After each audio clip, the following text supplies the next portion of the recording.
嗨，家人们，欢迎收看我们这一期的 Room Tour 加租房改造还有经验分享。就是因为已经陆陆续续有几个朋友说想要问房子的一些信息嘛，然后我们就直奔主题，先跟大家说一下我们租这个房子的房租是多少。刘子说吧。10800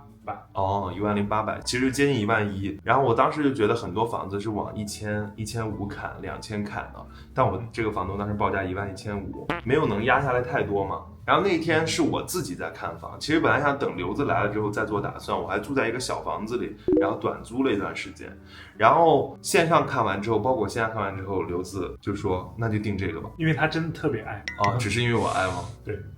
然后这也说一下，我在看这套房子的时候，给大家看一下这个视频。因为我进来的时候阳光就特别好，那个视频我发给刘子之后，你肯定也心动了，对不对？因为它的底板很好，虽然就是家居没有什么品味，但是如果你想找一些符合你审美的家居的软装好的，基本上溢价会非常严重，所以我们宁愿选一个底板比较好，可以后期方便我们 DIY 的房子。然后剩下我也看了3、4套别的房子吧，要么就是那种公寓式服务型的，其实格局特别差，然后很小，但是价格却很高，可能比我们这个房子要贵个1.3乘个1.3或者1.4倍。然后要不然就是一些很老的房子，价格会低一点，但是整个小区就是很拥挤。只是进那个房子的时候，你会觉得它装的还挺漂亮的，但是格局又很奇怪，所以最后加上这个房子是特别机缘巧合，我看的第一套房子，你相中一套之后，你后面就越来越看不上了，所以觉得 OK， 当天就拿下，然后坐在这儿就把合同签了。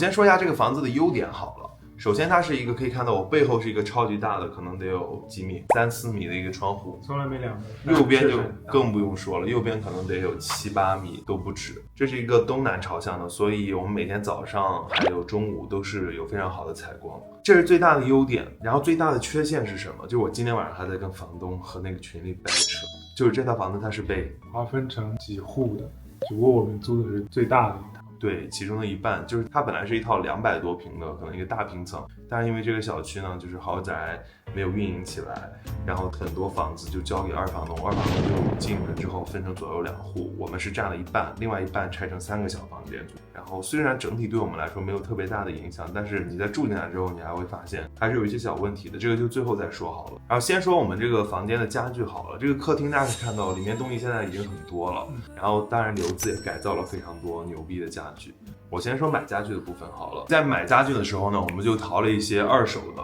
然后如果买新的话，那就会买一些有中古设计感的家具。因为其实房子虽然我们也知道是租的，而且不可避免，你也没有办法保证一直住在这儿，如果后面要搬家很麻烦，但是又担心说住在这儿就让应付了之后，其实每天心情不是特别好，所以我们还是拿出了一部分预算。所以当时就 S 人刘子，我们俩商讨了一个，就跟选房租价格区间一样，所以我们就设置了一个总预算，严格的控制它，多1分都不行。所以像一些餐桌啊，然后包括这个壁炉，再加上一些大的家具，买完之后，我们买家电的预算就剩得很少了。就比如我们家那个洗碗机，当时我跟刘子争执了一段时间，最后还是决定买了一个比较大的。然后买回来之后，你说呢？感受如何？真的是打了我的脸，提升了很多我们的幸福。你承认打你脸了？对啊，刘子现在一个小盘子一个小盘子放那个水槽里，就是说实话不避讳的讲，我们家具很大一部分是买的二手。对，因为二手的肯定要便宜一些嘛。比如说我们家这个茶几，刘子可以说这是我最得意的一件事儿，就这个茶几它很重，质感也很好，是木的，而且很大，就是一定大客厅你如果配一个小茶几是很尴尬的，不协调的。然后没想到这个尺寸搬进来之后特别合适。对，确实。最重要的是，这个是我在小红书刷上海茶几最新，就给我推荐这个茶几，别人说免费送，然后我就出了运费，最后给他发了一个红包，就搬回来这么一个宝藏茶几，我真的觉得我很了不起。觉得送茶几也很了不起，谢谢。弹幕现在可以打接好运了。然后第二个呢是刘子的好眼光，就是我们这个餐边柜，大家也知道我之前发过刘子在那儿粉刷它的样子嘛。这柜子其实是个实木，特别重，就是当时在家附近的某一个公司好像是倒闭了，我们就看他们都在发嘛，然后哪些东西能不能要，然后刘子就说，我就问刘子这柜子要不要，就100块钱，超级重，实木的，但是原木色就跟地板很像嘛，就不是很搭。然后我就看到这个柜子，给我一些灵感，去拼多多上买了油漆，把它刷成黑色，还有大柜门，对，一个一个把柜门装上。所以这个柜子，我每次让朋友来竞猜我家家具的价格的时候，这个柜子也是一个 No.2 的一个值得竞猜的选项。所有人都猜1000多吧？2000多嘛？对，2000多也有，敲一敲就知道了，而且显得很新。哎呀，你太心灵手巧了。谢谢。我跟一个木匠在一起。OK， 那说完客厅，其实我们家最好看的就是客厅了。卧室我们也没有费太多心思去折腾它，就是添置了一些床头柜，然后换了一个床头，把飘窗铺了一个飘窗垫。然后浴室让刘子说吧。浴室我们把这个台面上买了很多收纳的东西，然后放一些自己的洗漱用品。这里的话是一个浴缸，我们平时会在这里泡澡，然后另一边有淋浴间，对，然后这有一个智能的马桶，洗屁股的。厨房的话有一个燃气灶，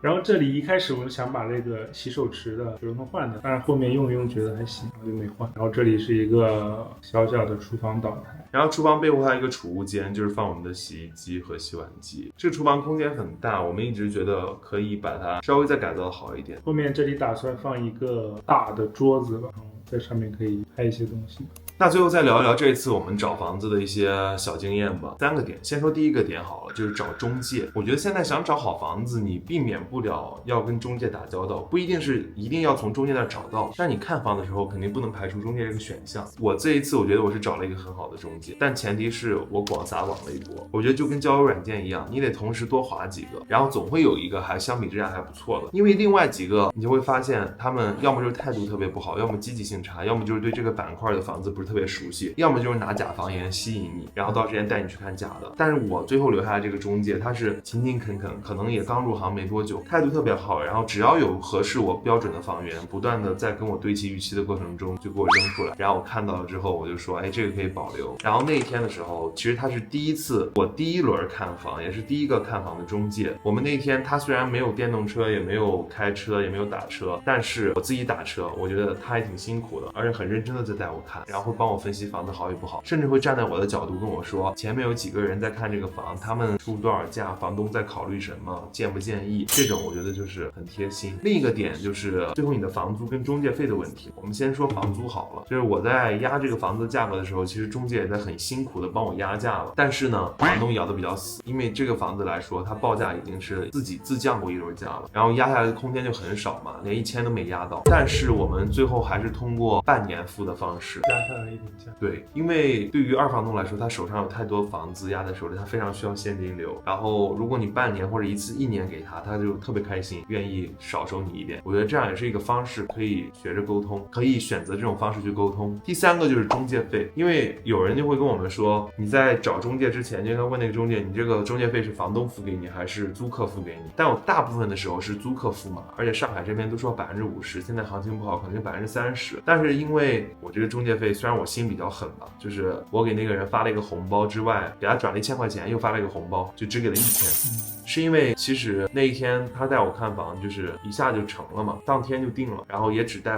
我看了3、4套房，然后中间我也是自己打车的，我就觉得大家都运气好，我也租到了一个好房子，他也很顺利的，没有花很多时间就带我找到了这个房子，那就1000块钱他也 OK 的。后面我觉得我也愿意把它推荐给我更多的朋友，对，大概是这么一个情况。但是这中介费都是可以沟通的，不是说明文规定30%或者50%，对，其实都是可以有商量的空间的。哦，然后最后再说一下我们这个房子最开始说的掰扯的问题啊，就是租二房东的房子最大的问题就是它会在你的电费、水电上动手脚。我现在很明显能感觉到，怎么感觉？就是首先电费它多收你少收你，其实是没有办法查的，电表肯定是被动了手脚。然后另一个就是因为我们这是合租，其实某种程度这么大房子其实还是